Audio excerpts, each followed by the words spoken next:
जय Hind to all students. आज हम हिंदी का एनुअल एग्जाम का रिवीजन देखेंगे क्लास 5th के लिए। तो आज का हमारा प्रश्न है अति लघु उत्तरीय प्रश्नों के उत्तर लिखिए। तो आज के इस वीडियो में हम जो हमारे पुस्तक में छोटे क्वेश्चन आंसर हैं उन्हें हम समझेंगे और देखेंगे। तो चलिए बच्चों शुरू करते हैं हमारे अति लघु उत्तरीय प्रश्नों के उत्तर। पहला प्रश्न है हमारा, गांव के लोग कहाँ बैठकर बातचीत करते थे? तो इसका उत्तर है गांव के लोग चौपाल पर बैठकर बातचीत कर रहे थे।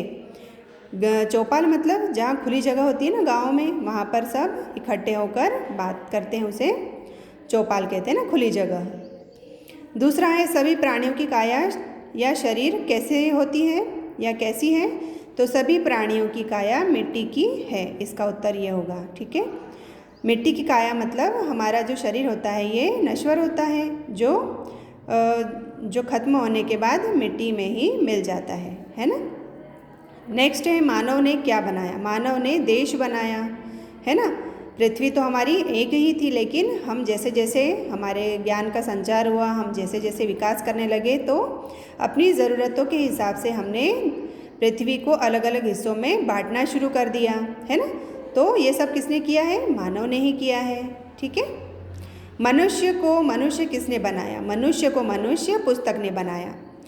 हम जब जन्म लेते हैं तो हमें इतना ज्ञान नहीं होता है, लेकिन हम जब धीरे धीरे जैसे बड़े होते हैं, हमारा विकास शुरू होता है, तो हम जब ज्ञान प्राप्त करने के लिए पुस्तकों को पढ़ना शुरू करते हैं, तो पुस्तकों से हमें अलग अलग विषयों का ज्ञान होता है और हमें समझ आती है कि हमें क्या करना चाहिए, क्या नहीं करना चाहिए, अच्छे बुरे सही गलत की हमें समझ होती है। तो मनुष्य को मनुष्य पुस्तक द्वारा ही बनाया जाता है ना।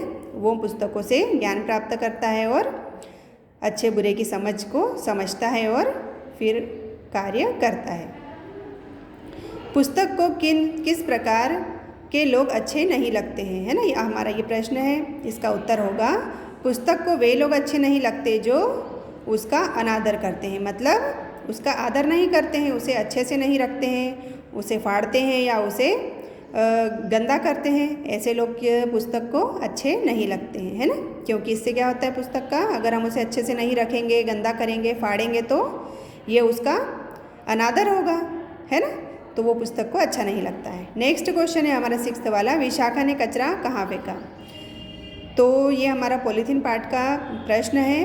तो इसमें एक विशाखा नाम की लड़की होती है जो जब कचरा कहाँ फेंक देती है? वो सड़क पर ही फेंक देती है ना। तो इसका उत्तर यही बनेगा, विशाखा ने कचरा सड़क पर फेंका। फिर नेक्स्ट क्वेश्चन है, विशाखा ने किससे माफ़ी मांगी? विशाखा ने प्रभाकर से माफ़ी मांगी। जब ये क्वेश्चन एक ही पार्ट के हैं, तो जब विशाखा ने कचरा फेंका, तो जब सड़क पे कचरा फेंक रही थी, तो सड़क पर तो कोई भी लोग आते जाते रहते हैं, तो उसने ये देखा नहीं कि कौन निकल रहा है सड़क पे, और उसने कचरा वहाँ फेंक दिया। तो वो कचरा किस पर गिरा? वो प्रभाकर एक नाम का आदमी है, तो उसके ऊपर वो कचरा गिर जाता है। तो जो कि विशाखा की गलती होती है, तो उसे पाठ के अंत में बताया गया है कि उसे अपनी इस गलती पर पछतावा होता है, तो वो प्रभाकर से माफ़ी मांगती है ना, जिसके ऊपर उसने कचरा फेंका था। ठीक है, कुछ क्वेश्चन और है, हम देखते हैं।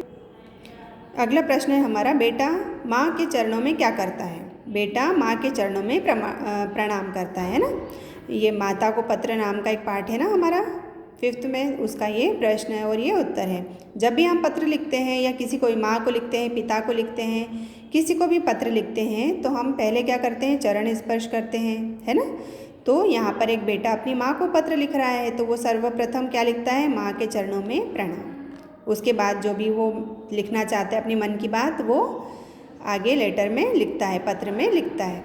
ठीक है, आगे नेक्स्ट क्वेश्चन है हमारा, माँ बच्चे से क्या कहकर गई थी?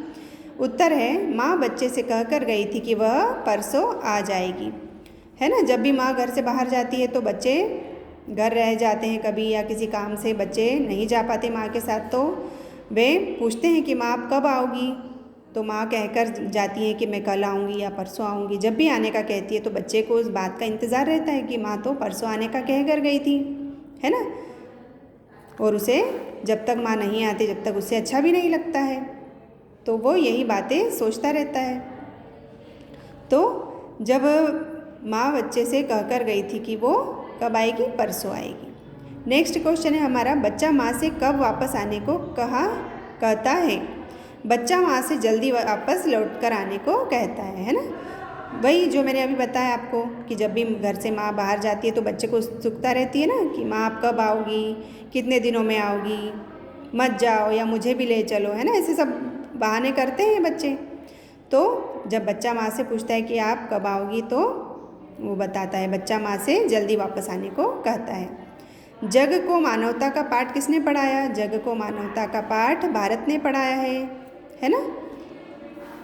फिर नेक्स्ट क्वेश्चन है हमारा, विद्यालय में कौन सा कालखंड चल रहा था। विद्यालय में खेल का कालखंड चल रहा था। आपके भी अलग अलग पीरियड लगते हैं ना क्लासों में, हिंदी, इंग्लिश, मैथ्स, EVS या खेल कूद का जो भी पीरियड लगते हैं। तो जब वो इंद्रधनुष वाला पाठ है हमारा, उसमें बताया गया है ये प्रश्न कि विद्यालय में कौन सा कालखंड चल रहा था। तो विद्यालय में खेल का कालखंड चल रहा था, मतलब खेल का पीरियड चल रहा था ना। इंद्रधनुष में कौन कौन से रंग होते हैं। इंद्रधनुष में ये रंग होते हैं, कौन कौन से, 7 रंग होते हैं, बैंगनी, जामुनी, नीला, हरा, पीला, नारंगी और लाल। यही क्रम से आपको भी इन रंगों के नाम लिखना है ना। जब भी ये इंद्रधनुष सही बनेगा। ऐसा नहीं कि आप आगे पीछे कोई से भी कलरों के नाम लिख दें। इसी क्रम से आपको 7 रंगों के नाम लिखना है जो कि इंद्रधनुष में होते हैं, ठीक है। नेक्स्ट है, हरीश हमेशा कौन सी बात कहता था। हरीश हमेशा कौन सी बात कहता था, 1 मिनट की बात कहता था, है ना। जब भी उसे कोई काम कहते थे तो वो क्या कहता था, हाँ 1 मिनट में करता हूँ, हाँ 1 मिनट में आता हूँ, है ना। तो इस प्रश्न का उत्तर ये है कि हरीश हमेशा 1 मिनट की बात कहता था। अगला क्वेश्चन है हमारा, संसार के संपूर्ण ज्ञान का भंडार कहाँ विद्यमान है। इसका उत्तर है, संसार के संपूर्ण ज्ञान का भंडार पुस्तकों में या पुस्तक में विद्यमान है ना। क्योंकि हमें जो भी ज्ञान प्राप्त होता है वो हमें अधिकतर पुस्तकों से ही प्राप्त होता है। तरह तरह की धार्मिक ग्रंथ सब पुस्तकों में है ना। सभी विषय जो कि पुस्तकों में है, हिंदी है, इंग्लिश है, मैथ्स है, इन सभी की किताबें छपी हुई हैं। तो जब हम इन किताबों को पढ़ते हैं जब भी हमें ज्ञान प्राप्त होता है ना। तो संसार के संपूर्ण ज्ञान का भंडार कहाँ विद्यमान होता है, पुस्तकों में। नेक्स्ट है, गांव की प्रगति में क्या बाधा थी। ये पुल वाला है ना हमारा पाठ, उसका है। तो गांव की प्रगति में नाले की बाधा थी। उस गांव में क्या था, एक बहुत बड़ा नाला था। उसे पार करके ही दूसरे गांव या शहर जाया जाता था। तो जब वो नाला इतना गहरा था और उसका बहाव बारिश में तो बहुत तेज़ हो जाता था, तो गांव के लोग क्या इधर उधर जा नहीं पाते थे, है ना। तो वो गांव के लिए सबसे बड़ी बाधा थी, क्या था, नाला, ठीक है। नेक्स्ट है, मस्तक पर तिलक लगाने की बात किसने किससे कही।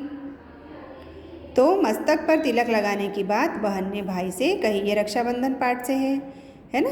बहन अपने भाई को माथे पर या मस्तक पर तिलक लगाती है ना। नेक्स्ट क्वेश्चन है, अंधकार को कौन मात देता है। अंधकार को सूरज मात देता है ना। जब अंधेरा हो जाता है, रात हो जाती है और फिर वापस से सुबह होती है, जब सूरज निकलता है तो वो सूरज क्या करता है, सारी पृथ्वी के अंधकार को दूर कर देता है ना। जैसे ही सूरज उगता है धीरे धीरे उजाला बढ़ जाता है और अंधेरा दूर हो जाता है, ठीक है बेटा। ये हमारे कुछ छोटे क्वेश्चन आंसर थे, मतलब अति लघु उत्तरीय प्रश्न उत्तर, जिन्हें मैंने आपको बताया इस वीडियो में। आप इस वीडियो को अच्छे से देखिए। मैं इसका PDF भी आपको सेंड कर दूंगी, तो आप अच्छे से इन क्वेश्चनों को याद कीजिए। आपकी वार्षिक परीक्षा के लिए है, तो आप वार्षिक परीक्षा की तैयारी अच्छे से शुरू कर दीजिए, ठीक है। आज के लिए इतना ही, धन्यवाद, जय हिंद।